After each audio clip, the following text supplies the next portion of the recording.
One day. All right. Wow. So good evening, everyone. Thank you so much for coming. For those of you who are new to our book club, we use that term very loosely. Just people who love books and love authors. And we're so happy to have this special author with us tonight. I'm not going to introduce him. One of our wonderful docents, Mary Devaney, will be doing that for us.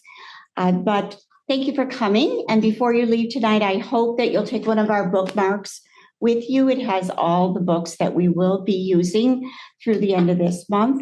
I want to share with you that we have seen over 100 authors since our start in 2011. Thank you. That is a remarkable record, Mary. And many of those authors have visited us multiple times. Actually, by December, it will be 117 authors. So Wow. We're very proud of that and very excited. It is in complete alignment with our mission. The mission of the Birchfield Penny Arts Center is to support artists, whomever they are, and what they do, including not only the visual artists, but the literary artists, the dancers, the poets, the music makers. And I'm very proud and happy to be part of this. And I'm so delighted that you're all here tonight. So without further ado, I'm going to turn it over to Mary Devaney, and she is going to introduce our author. Well, hi, everybody. Thanks so much for coming tonight. This is John Snodgrass. He wrote an incredible book called Supernatural Shakespeare, and that's the book we're going to be talking about. Who has read it so far? Yeah, great. Yeah, it's for those of you who haven't, I'm going to turn it over to you for a minute. But anyway, I was just talking with him and telling him that I wish I would have had this book 25 years ago, when I was studying Shakespeare, teaching Shakespeare, and performing it, because it's all about all the different kinds of the ghosts and the fairies and the all the spiritual qualities of Shakespeare that I had never seen in any other book. So it's really exciting to have you here tonight, John. Thank you. So just tell us a little bit about yourself, and then he has a presentation for us. Absolutely. Hi, good evening. I'm John Snodgrass, and I am a teacher at Canisius. I teach religious studies and Native American religions. And so a lot of my interest is in indigenous cultures and kind of nature spiritualities.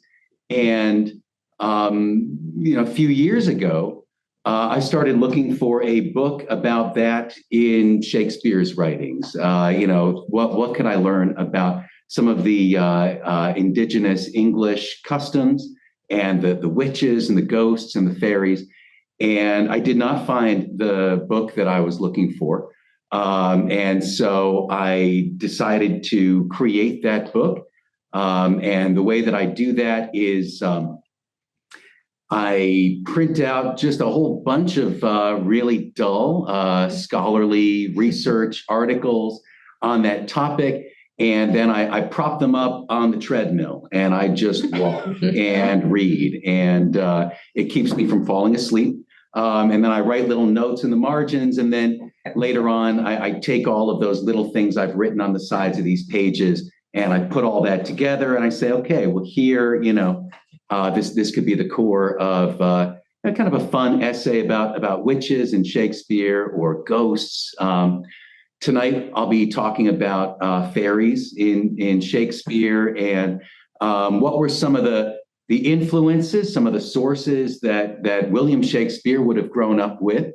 And then also, how have Shakespeare's fairies influenced what we think of as fairy lore, which has become this kind of major industry in entertainment for children and for adults alike. So I'm going to see if I can introduce all of that in about, whatever, 45 minutes and still hopefully just have time for some questions.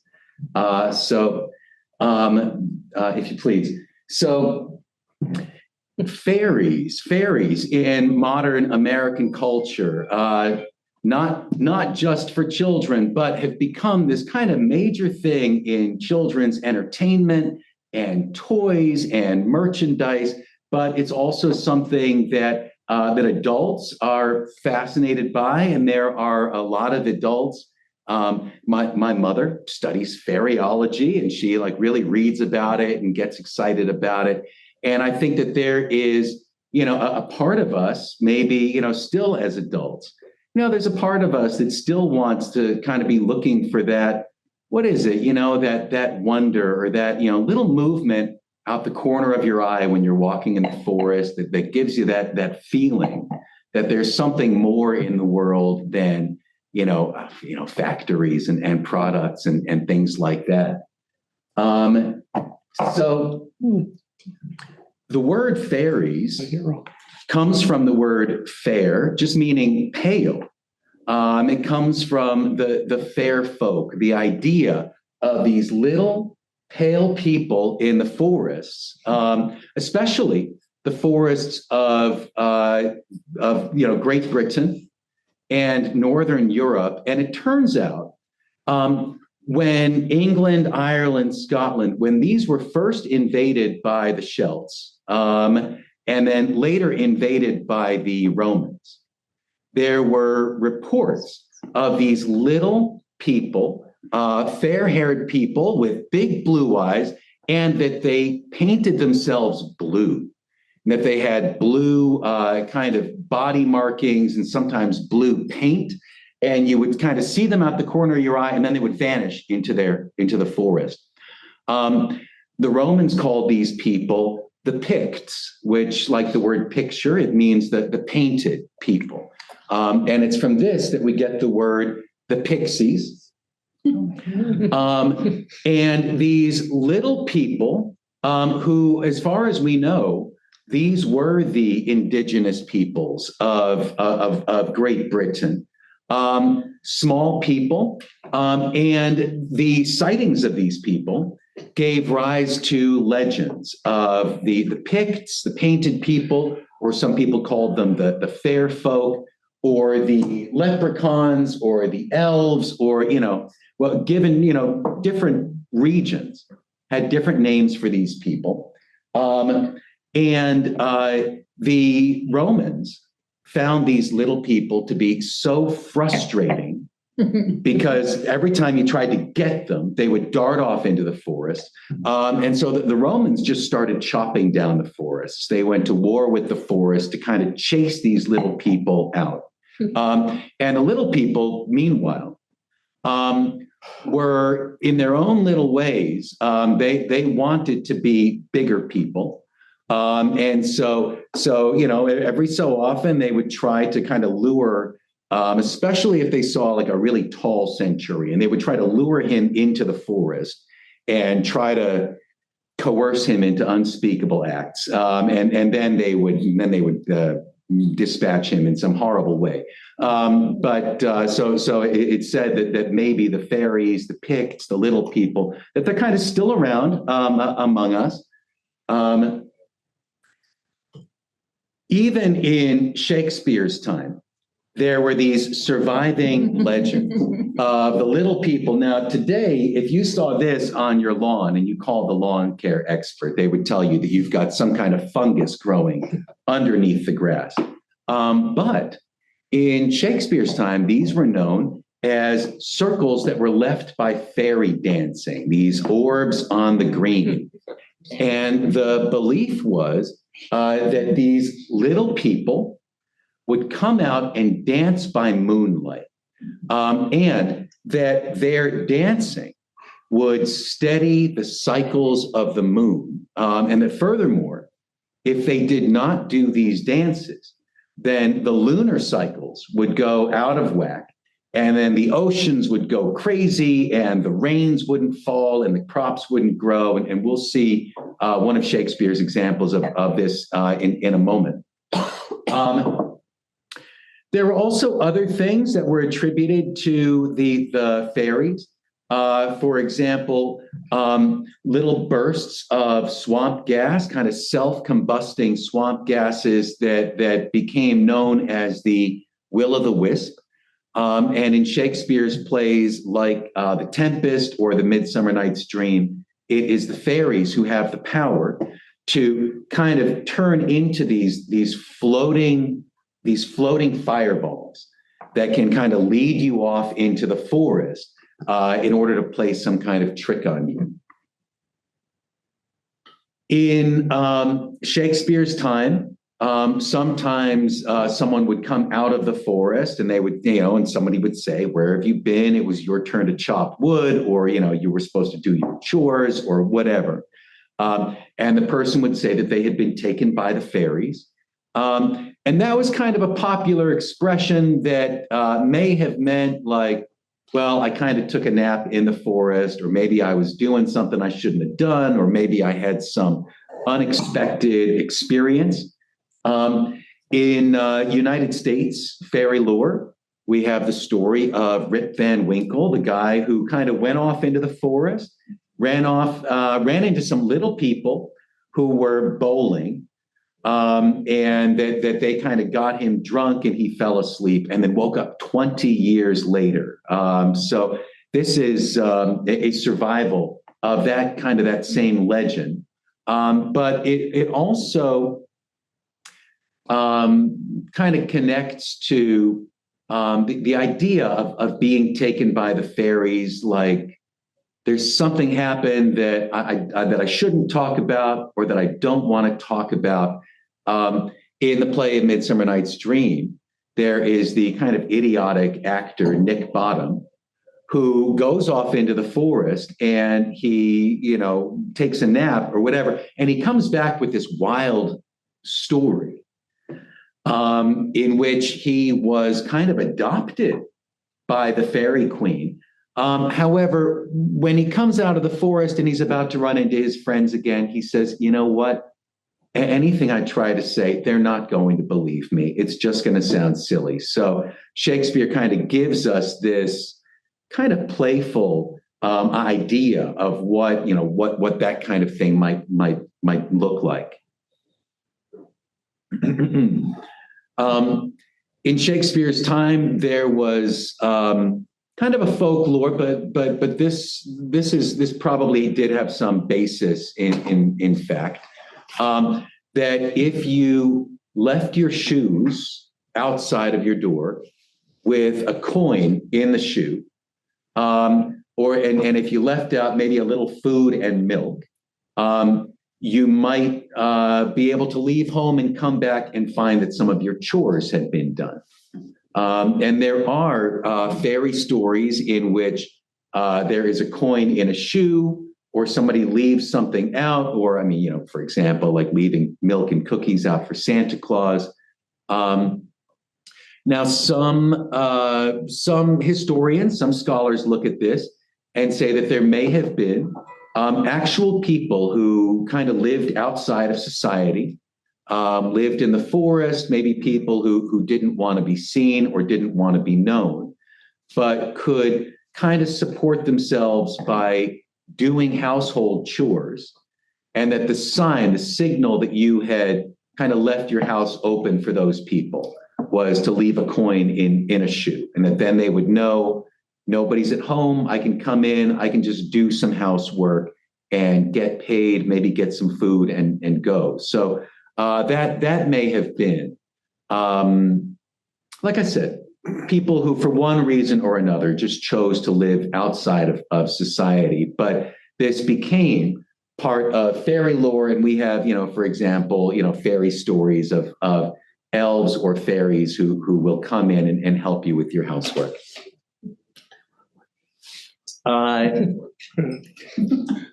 we think about fairies, the two most popular fairies today are definitely Santa Claus and the Tooth Fairy.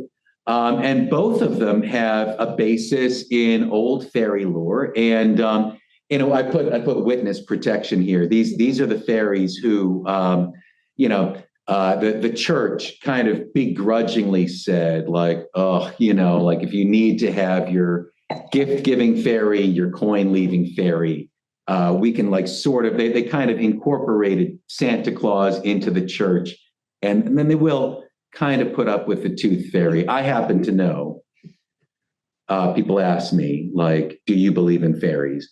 I can say for certain, I have 4 children. So I am the tooth fairy in my house. Like, it's me. I've got to keep, some coins or some dollar bills. And, one of my daughters, I was like cleaning out my sock drawer once, and my daughter came in and she said, "There's a tooth in your sock drawer. Are you the tooth fairy?" And I really had to kind of talk my way, around that. But so far I think I've got away with it. But yes, fairy tales, and most fairy tales don't have a fairy in them. But fairy tales, folk tales, these really come from, and before that, they were more commonly known as old wives' tales. And the word wife did not used to mean marital status. It used to just mean an adult woman. But like the word midwife. And these, a lot of these come from stories that grandmothers and nannies and babysitters would tell to children, kind of educational stories in which you can work through your problems. They tend to be stories in which the person is capable and maybe has some assistance.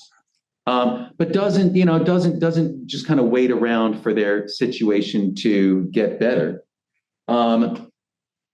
When we think about fairy tales, folk tales, old wives' tales, most of them are about transitions, particularly the transition into adulthood or the transition into parenthood, where it ends and somebody has gone from being a teenager to like getting married and thinking about having children. And some of these fairy tales can be very frightening. And then we would say like, Grimm's fairy tales, is that really for children? But they are stories, I think, that are there because these transitions in life are frightening. And it's frightening when your body, is doing things that you're unaccustomed to, or it's frightening when you think about entering into marriage and parenthood. And there is a lot of fear that goes into that. But I think that these kind of, babysitters and grandmothers were telling these stories as a way of helping their children to say, people do survive this, and you can be okay. Good. When we think about, fairy godmothers in some of these stories, like in Cinderella or like in Sleeping Beauty, how the fairy godmother, represents a sort of maternal presence for somebody who doesn't have a mother figure there to guide them through that transition. And that the fairy godmother becomes kind of a counterbalance to the wicked stepmother, who represents kind of that jealous and competitive woman who is going to try to, make things difficult for you.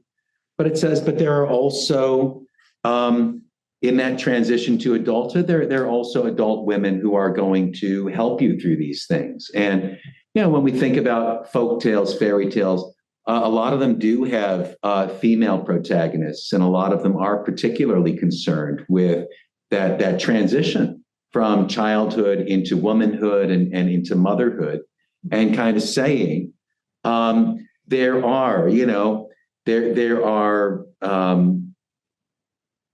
whatever. There are kind of forces out there that are on your side, and there are people who are going to help you through this.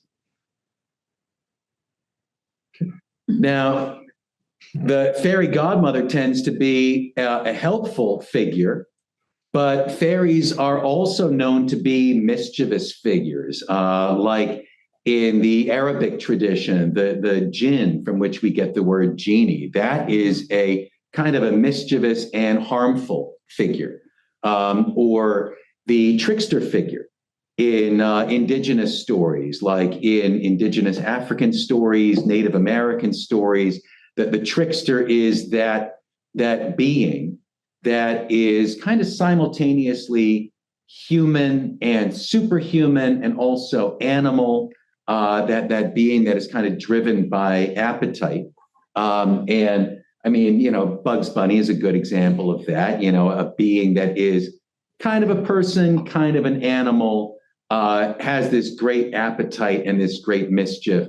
So these are some other different, ideas of or cultural parallels of fairy lore, as well as in the Greek and Roman tradition, the satyr. It's kind of that woodland being that is a troublemaker and has a tremendous appetite, but can also be, kind of a teacher and helpful in some ways.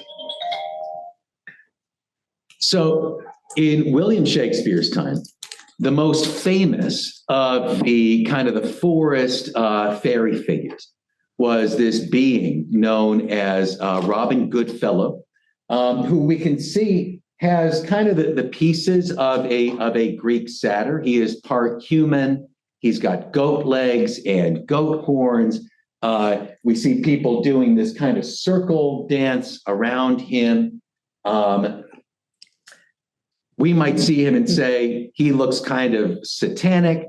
Actually, he looked that way first, and then the Christians, the Bible never says what Satan looks like, and so they said, well, he must look like that. But in English fairy lore, he was not good, not bad, kind of ugly, but a mischievous and kind of playful creature. Known as Robin Goodfellow or Robin of the Hood. Now, Hood was a word for the special oak stump that you would burn during the Yuletide feast. And you would try to keep this one stump burning for all 12 days. So you wanted this big oak thing. And so Robin Hood, from which we get the word Robin Hood, he's not named after his neighborhood or his headgear, but it means like Robin of this oak log, also known as hobgoblin, and also known as Puck, from the word puka, like in the movie Harvey, where he says, "Oh, I've got my friend who's a puka who you can't see." It's also from this word that we get the word spook. So Shakespeare's character of Puck, who's also called Robin Goodfellow, is kind of based on this figure.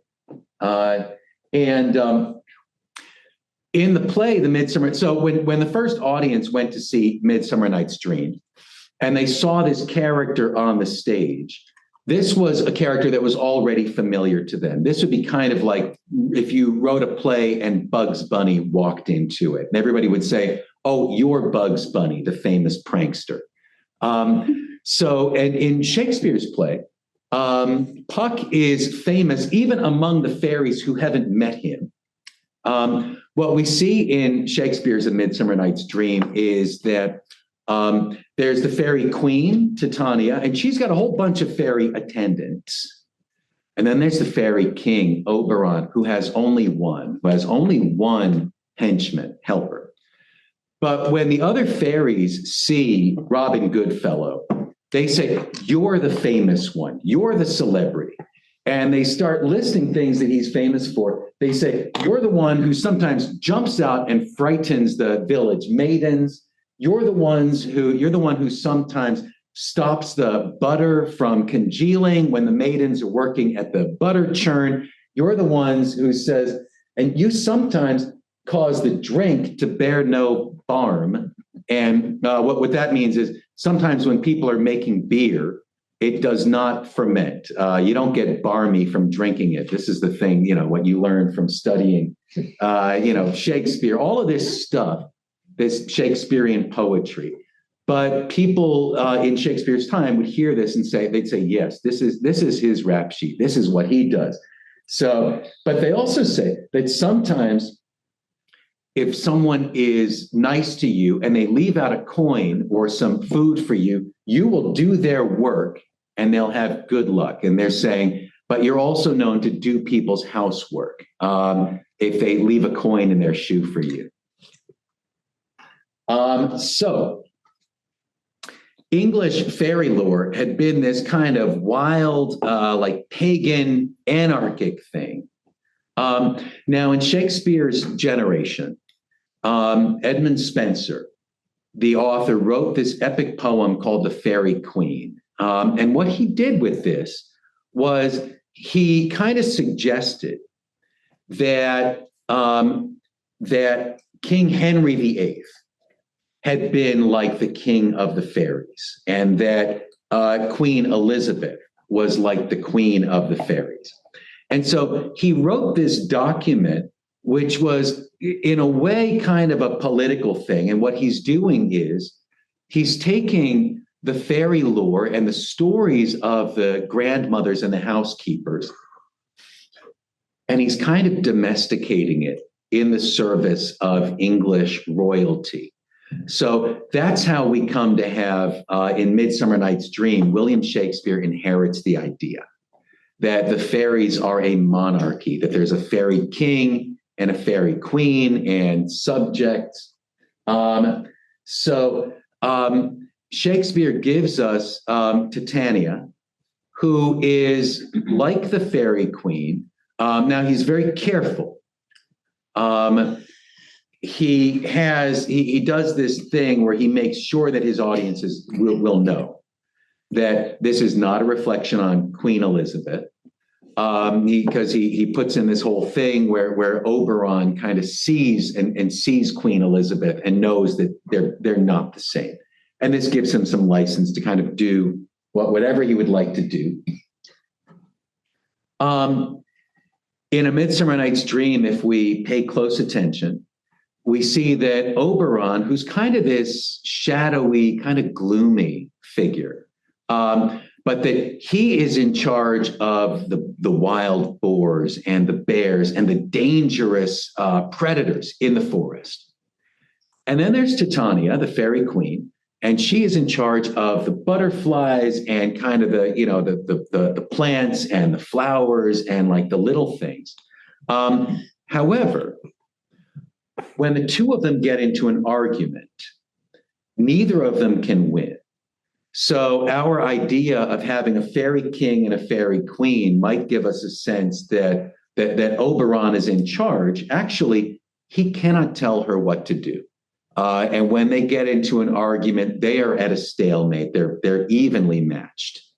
Now, they're in this kind of custody battle because she has adopted a baby, and Oberon wants the baby. He wants a new henchman. He wants like essentially a new Robin Goodfellow to assist him in his stuff. And she refuses, and he's not more powerful than she is. Now, she gives one of my favorite speeches in Shakespeare, and if it's okay, I feel like if I read this to you, time would just stand still. So I think I'm just going to share with you what's happening in it. But I don't think I'm going to like butcher this Shakespearean monologue right now. What happens is they get into this argument, and she says, look, you are refusing to join in the circle dances. And as long as you refuse to join in the circle dances, the cycles of the moon are out of whack. And when the moon doesn't do its cyclical thing, the seasons are confused. And she says that the seasons are kind of slumping around and the seasons are wearing each other's clothes. That's what she means when she says the seasons have switched their wanted livery. She's saying the seasons aren't wearing their usual clothes. And the frosts are coming out of time. The rains are coming at the wrong time. She says that the wheat is dying in the fields before it even has a chance to grow. And what Shakespeare's first audience would have heard and been familiar with here is that they were living through a time of unusually cold, damp springs and these wet, kind of swampy summers that led to really dismal harvests, really dismal grain harvests. So what Titania is referring to in her monologue is that she's saying essentially, if you, the fairy king, refuse to dance with us, the grains are not going to grow, and everything's going to fall apart. So climatologists refer to this as the Little Ice Age, and here we can see the year that Shakespeare was writing A Midsummer Night's Dream. So in his own time and in his own way, he was referring to what we would call climate change. And he was, and people in his audience would say, "Oh, you're saying that it's happening because the fairies aren't dancing anymore." She says that people are not doing their nighttime dances to the moon. And this is another thing that's kind of going on in Shakespeare's time, there's this question of, is the kind of the waning of like old pagan rituals, is this leading to climate change and changes in lunar cycles, but also changes in just, crops and the forest. So Titania's got this child. Oberon wants the child to be his new helper. And Oberon decides, because he cannot win an argument with Titania, that he's going to play this prank on her, or that really he's going to get the child by transferring her maternal affection to a wild boar, and that this is going to be his punishment. And he says to Puck, he says, "You go and make her fall in love, but really in a like maternal way. I want you to make her fall for a wild boar in the forest." And Puck, Robin Goodfellow, kind of plays this prank on Oberon and on Titania. He sees this idiotic actor and transforms him. He gives him the head of a donkey. And instead of having Titania fall in love with a wild boar like Oberon said to, he instead has her adopt this kind of this baby, this man-sized baby with a donkey head, named Bottom. So in the end of the story, Oberon sees this thing, and he kind of, he feels bad about it. He feels silly about it. And so they decide to resolve this thing. And Oberon does. The play ends with Titania leading Oberon out to resume the fairy dancing. Actually, before we do we have any? Hi. Do we have any questions about this? Good. I mean, I'm having a good time. I hope you're having a good time. Yeah. I'm just talking. Mm-hmm. This stuff is interesting to me. Yes, please. I'd be interested in the evolution of the origin of the fairies to the Disney version of fairies and villains. Mm-hmm. I'm interested in hearing how you connect the Shakespearean use of this and how we now teach children about fairy tales as literature and the patterns that make fairy tales that we teach kids to look for. Oh, absolutely. So Yes. And that's something I am going to take a moment with that. Now, interestingly, in Shakespeare's time, there was no book of like fairyology. There was no book of fairy lore. As a matter of fact, in Shakespeare's time, really, what we're seeing for the first time is the transition of fairy lore from an oral tradition of a women's oral tradition to a men's written tradition. And that's what kind of Spenser and Shakespeare and the anonymous author of The Mad Pranks of Robin Goodfellow, they're part of that. And then this written tradition And we can almost call, Shakespeare kind of like the scripture of fairyology, even though he's just using bits and pieces of what he heard from his nanny and his grandmother. But it's that written tradition that then, people like Walt Disney have taken that and kind of produced like the definitive fairy scripture of our time. And that, it still retains a little bit of its, like empowering message. But, with Disney, as with Shakespeare, it is also tied to, themes of monarchy and themes of, like the Protestant work ethic and like, you work hard and like the fairies will help you. And in Disney, we also get, the idea that this needs to be kind of cleaned and softened for children. Although, some of the early Disney films can be very frightening. Industrializing, fairy lore. If we thought about fairy lore as a fluid oral tradition, and then fairy lore as a written tradition that can be mass produced on the printing press. And then kind of the next step from that is the industrialization of fairy lore using like film and animation. Does this carry across cultures? Like, there's Asian versions of Cinderella and Red Riding Hood and all these things. Do these threads run globally?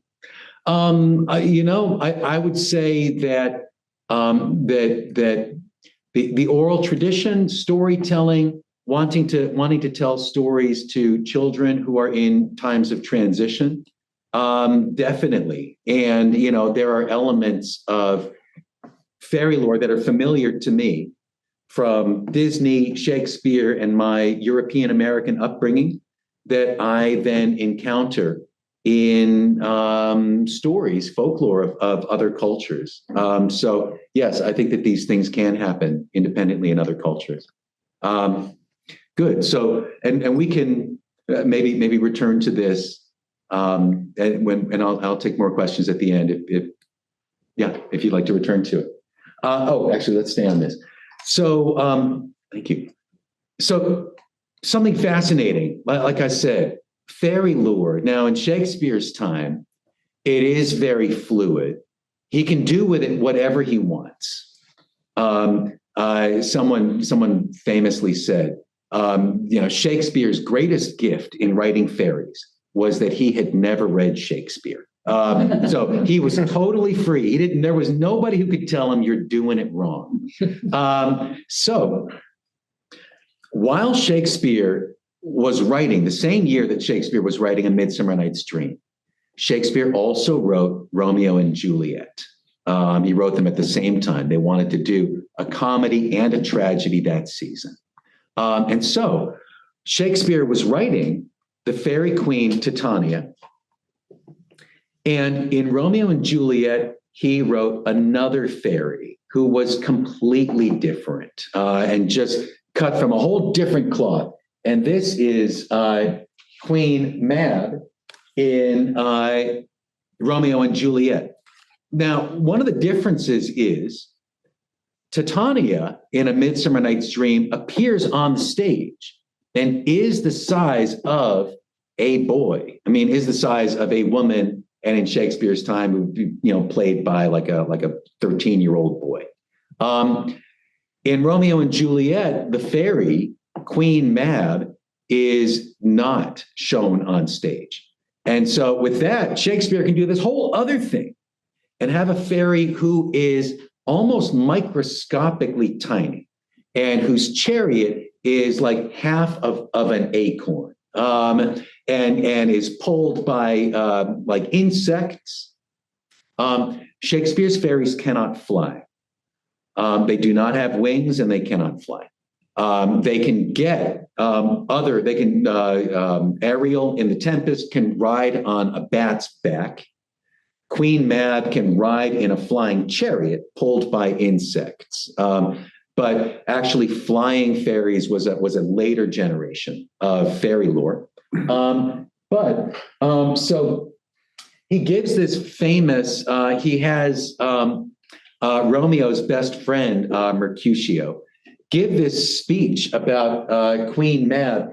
And one of the things that's really fascinating about this difference is that Titania is this woodland fairy who can kind of make flowers grow and can communicate with, bees and et cetera. Whereas this other fairy, Queen Mab, is an urban fairy. She's a city fairy. She rides around in this fancy chariot. She's got fancy clothes and jewels, and she's riding around and going to elite parties. And she's like whispering to lawyers in their sleep. She's talking to like upper class people.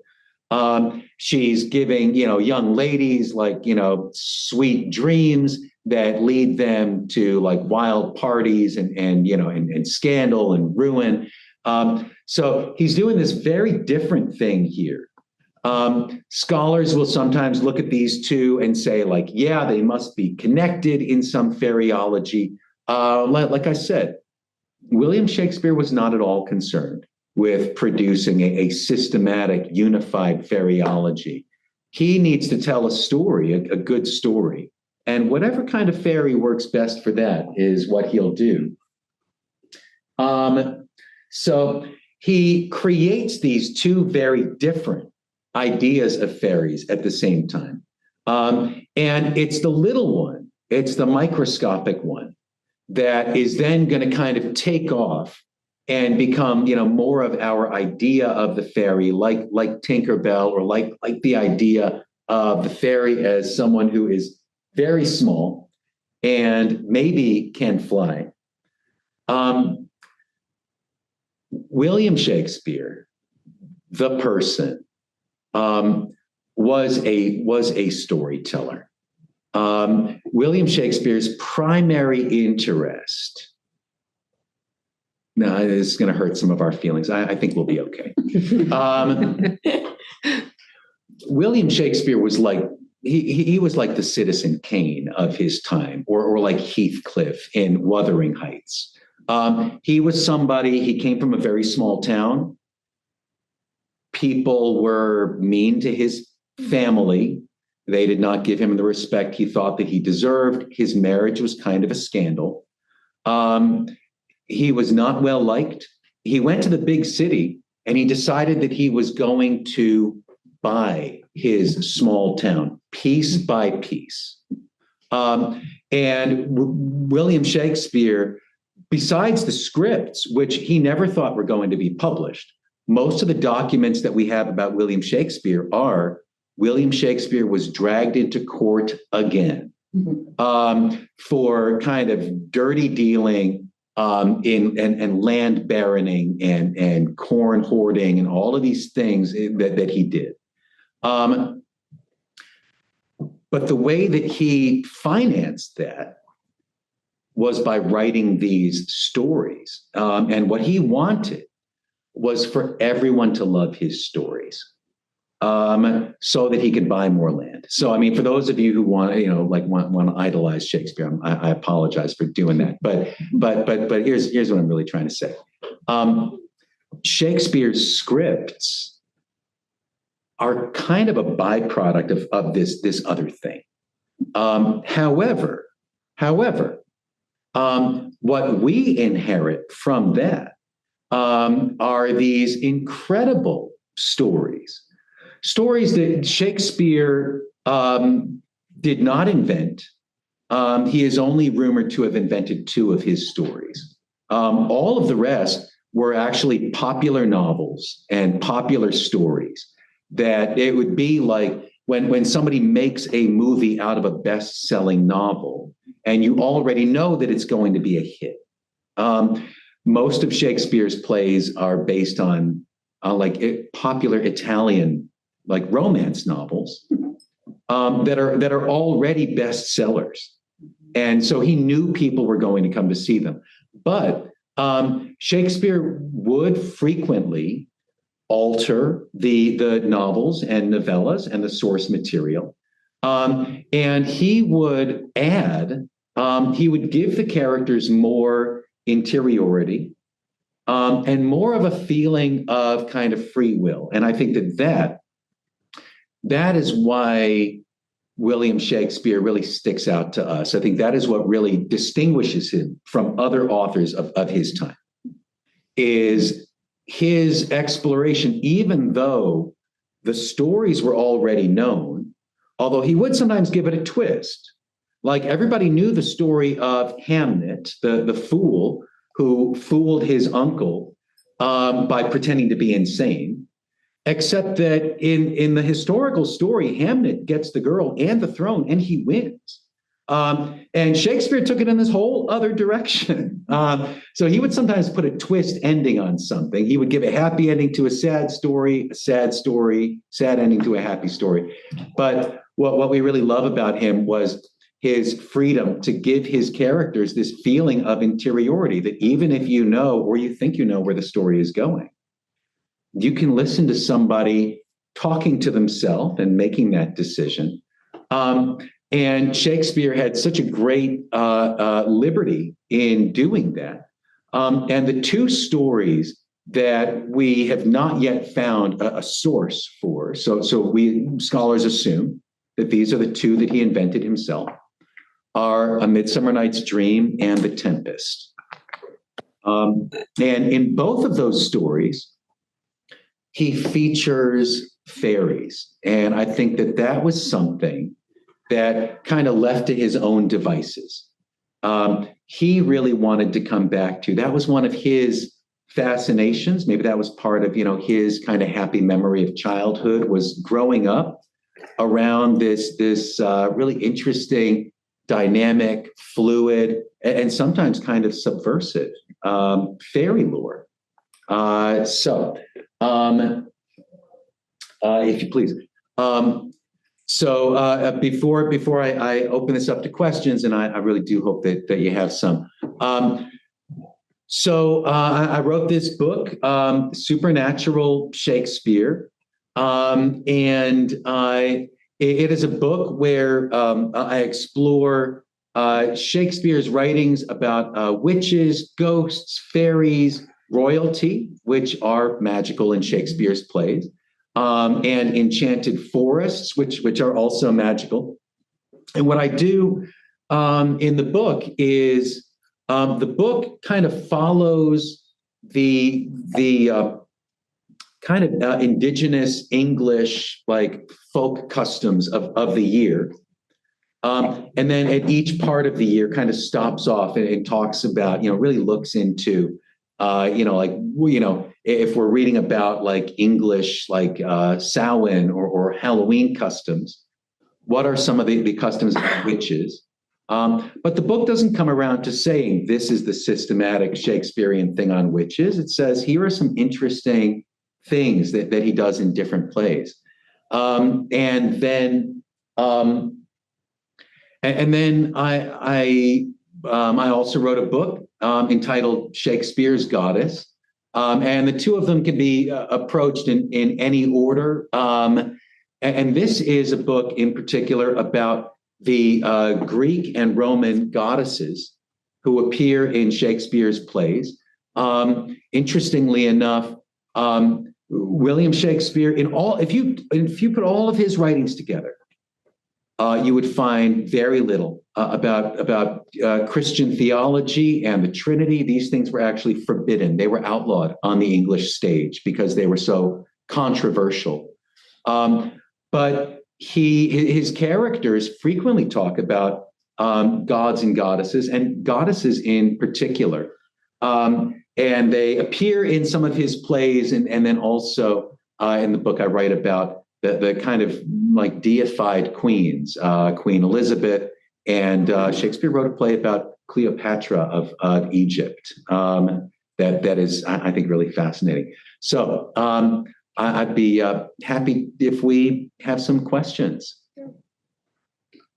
So where do you see fairies and all this lore in our current society? I mean, you have little children. What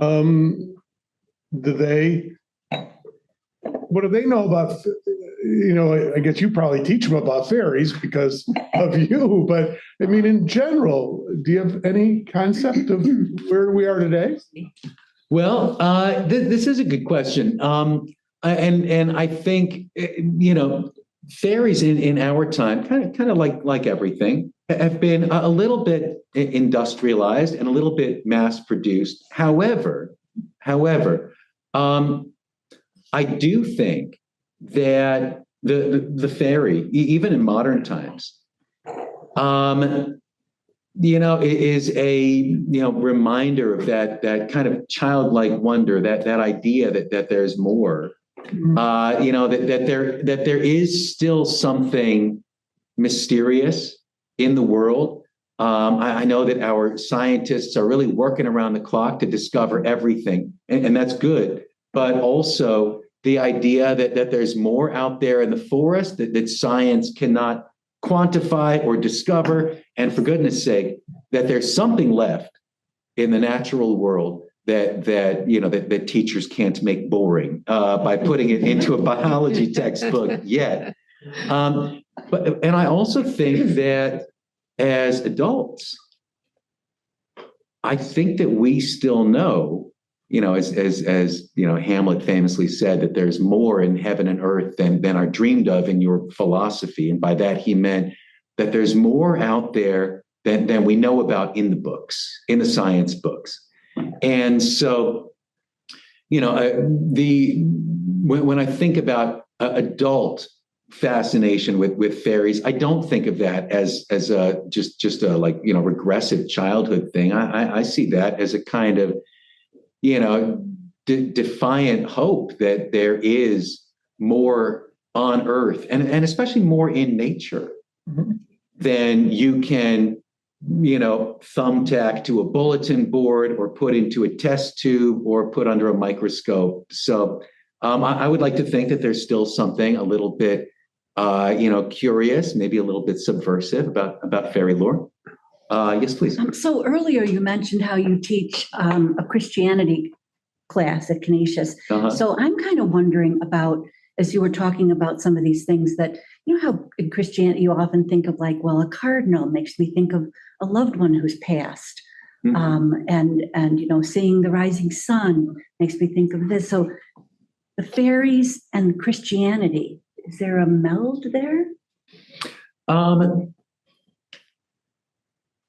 I would think. See, I think, how can I answer this in a way that's going to make everybody happy? Don't worry about it. Yeah, don't worry about that. Yeah, no, Yeah, just kidding. I'm kidding. Don't pull a Shakespeare. I can't make all happy, and I really made my Canisius Christian students angry today. So I'm just gonna roll with that. Now, in Shakespeare's time, the Roman Catholic Church, as it came through Europe, Northern Europe, England, etc., they really did have to learn to kind of roll with this and to incorporate some of those really colorful folk beliefs. And a good deal of that stayed in there. Now, William Shakespeare lived in a particular time when the Roman Catholic Church was really on trial publicly for having been a little bit too open with colorful, vibrant, fun folk traditions. And the English Reformation, the Protestant Reformation, was really saying, we got to get all the colors, the tapestries out. We got to smash the stained glass windows. We got to get it straight back to Gregorian chant. We got to get really serious again. And that was the early Protestant church. And, William Shakespeare, if he had lived, most of the theater people of his time, if they had lived 30 years earlier, they would have been Catholic priests and they would have done the Mass, and it would have been really colorful and vibrant. But the Protestant Reformation actually chased a lot of we could say who would have been the most flamboyant Catholic priests kind of into the theater. where they could still make tapestries and make things really colorful and dancey and vibrant and do that stuff. So the English stage really benefited from that. And I would say that, Christianity has adopted some of those indigenous traditions, like, the Yule log, the holly wreath, the Christmas tree. I mean, there is no Easter bunny in all of the Bible. As a matter of fact, I've studied the Bible. Because that's what I did my master's degree in. And, only one time does anybody give a gift to a child in the Bible. And it's Joseph and the dream coat, and it's a disaster and rips the entire family apart, and everybody gets sold into slavery. So it's awful. The Bible never says to give a gift to a child. But I think that there were a lot of people in Europe who said, like, look, we can kind of meet in the middle about this, like we can accept this religion, but there are things that we're still going to do. Easter, for example, is named after, Eostra, a like spring goddess. And the church said, like, we cannot name the resurrection holiday after your goddess. We're going to name it Pasch, after the Paschal Lamb. And the people said, we are not going to sing Pasch songs, like, no way. And so sometimes they tried and just had to say, you know what, like, let's go with that. So I hope that kind of answers your question. Interesting, yeah. Yeah. I have two things. First, there's the gift of the Magi. So there is gift giving to a child. Okay. And then secondly, do you think we could consider the saints as fairies? Because you pray to the saints, Saint Anthony, finds stuff for you and, all that kind of stuff. So the saints in themselves are fairies. It really, and it could be said, and right, that, some of the, some of the indigenous, like, folk heroes, and even some of the indigenous gods and goddesses, got sainted, and that is, I think that's part of that syncretism, that joining. Yes. Anything else? Just Oh, a yes, comment.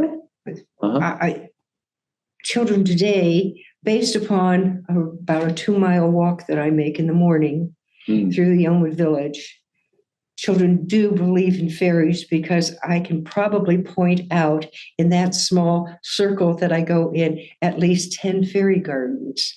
The children create fairy gardens every spring, and you will see them with all this miniature stuff and little stones and little things and so on and so forth, which is always so much fun to see. Yeah. That they really get involved in them. You see, it's very charitable of you to say that this is the children, because I think most of it is adults. Do you think? Yeah. You think they're playing with them? I think so, Okay. yeah.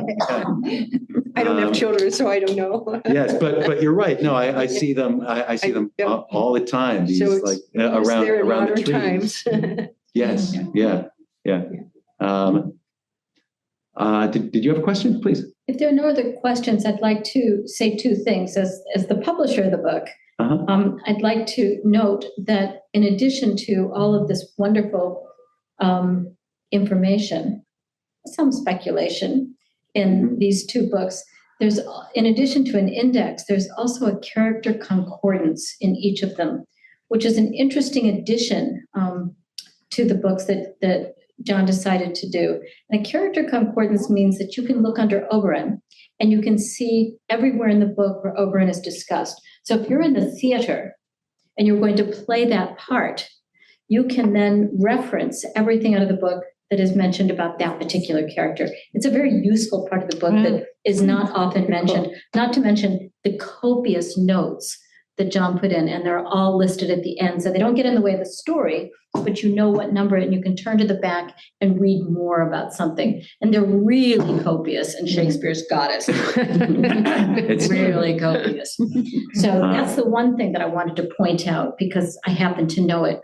And I also had the privilege of reading both of these books, not once, but many, many times. over the course of their publication. And something that you may have noted this evening listening to John talk is how funny he is. We've been sitting here, not defying, but laughing periodically because he's a very funny guy. So this carries through to both of these books, particularly Supernatural Shakespeare.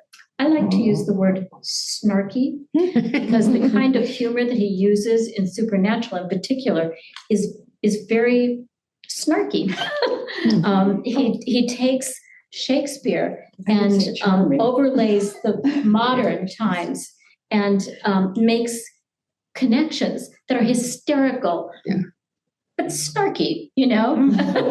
I found the books to be incredibly entertaining, and I could read them over and over again, and each time laugh anew or find something else that I didn't realize was funny the first time. So I really adore these two books, and it's an incredible pleasure to work with John on them. So I just wanted to Thank you. Yes, please. Most of this folklore in that strikes me as being quite Irish. Shakespeare being British, one Protestant, one Catholic.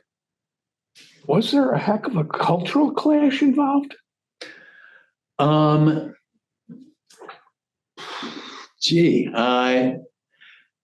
would say in terms of the folklore, the indigenous folklore, I think there was a good deal of overlap. And, you know, Shakespeare lived in a time when, you know, King James of Scotland became also the king of England. And there was this idea that all of it was going to come back together, even though, you know, King James was not really popular. He was not well liked in England. But yes, he definitely, we can see in his plays, and this would be a whole other, you know, presentation, which I think would be really fascinating about Shakespeare and the politics of his time. But yes, we see, you know, remember when we think of Shakespeare, if I asked you all to throw out the names of your favorite Shakespeare plays, I know we would get Midsummer Night's Dream, Romeo and Juliet, you know, The Tempest, etc. Shakespeare's big hits in his time were his royal plays that dealt with politics and the questions of, can these people, you know, get along with each other? What happens when a king dies and gets replaced?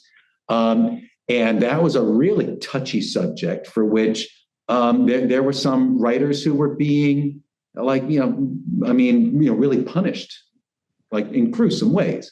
So yes, I think that there's this political stuff that he has to deal with. He doesn't get to do a lot with it, but he certainly explores a lot of it in his royalty plays. Yes. Yes, please. I just want this as a point of information because I'm going to take all of this to my daughter, who is a librarian and an avid bibliophile. Do these ancient things connect to the popularity and huge increase of science fiction and science fantasy that is really popular with younger readers?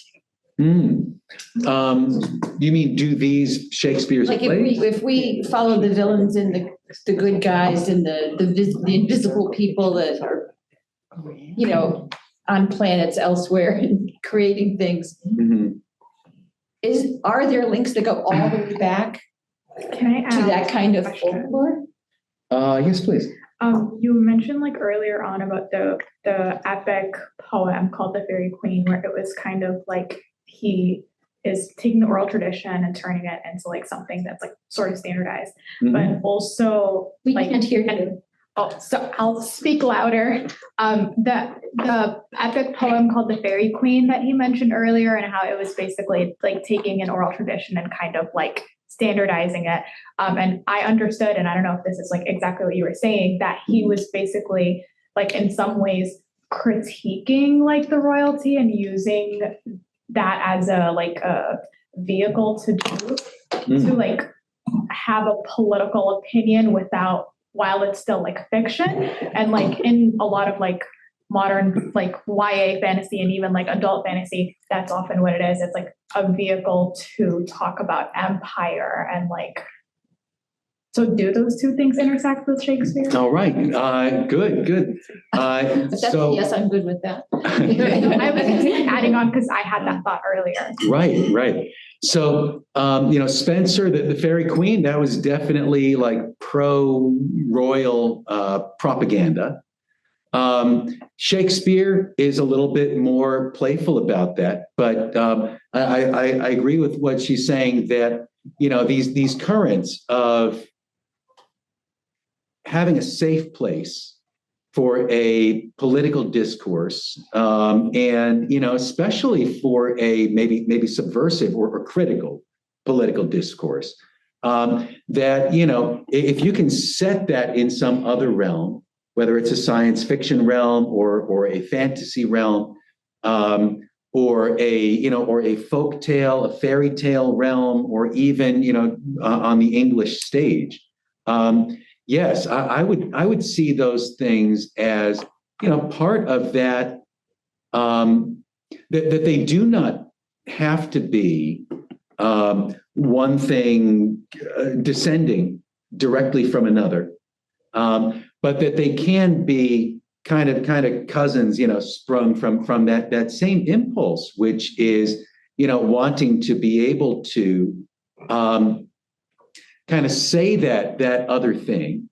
I mean, the stories that grandmothers were telling in the 1500s were not the same stories that people were hearing in church. And, and they're giving kind of different, and I'm not saying that these two things have to be enemies or antithetical, but kind of different ways of looking at the problems that face human beings. And in that way, it is that the fairy story is kind of an underground, and possibly subversive counter narrative. And I think that in the same way, a science fiction or a fantasy book, I think, can deal with some of the touchy and divisive issues of our time, without immediately having somebody decide, even before they open the cover, I'm against this. That maybe you can get that person, you can draw them in with that kind of common humanity first, and then begin kind of saying like, well, and then maybe let them arrive on their own at the idea, like there are some parallels with today. And this is another side of the story that I can think about. Thank you. Good, thank you. All right. Anyone else? What's the third book? The third book, and I brought this along just in case there's any real theater lovers. This is one of my other babies. It's called Welcome to Tragedy. It's a brief introduction to Greek drama, and I wrote it. These books, they are available to sell, and I'll be for sale. I'll be happy to sign them. I saw that the Shakespeare books are 20, and Welcome to Tragedy is 10. And the last thing I'm going to say about these books, because I'm really no good at advertising, but I will say this: I giggle a lot while writing these, and they're fun to write. And if I have to edit the thing 50,000 times, it better be fun to read for me. And I do hear from people that you pick up this, if you just pick it up and open it to a random page, you are going to see something that is going to look like some serious scholarship. Don't be afraid. That's okay. Ultimately, it does sound like, this guy saying these things. So but no matter what, I want to thank you all for being here. I want to thank you very much for having me this evening. I hope that I'll be able to come back again sometime. Thank you so much. I hope we. What's next?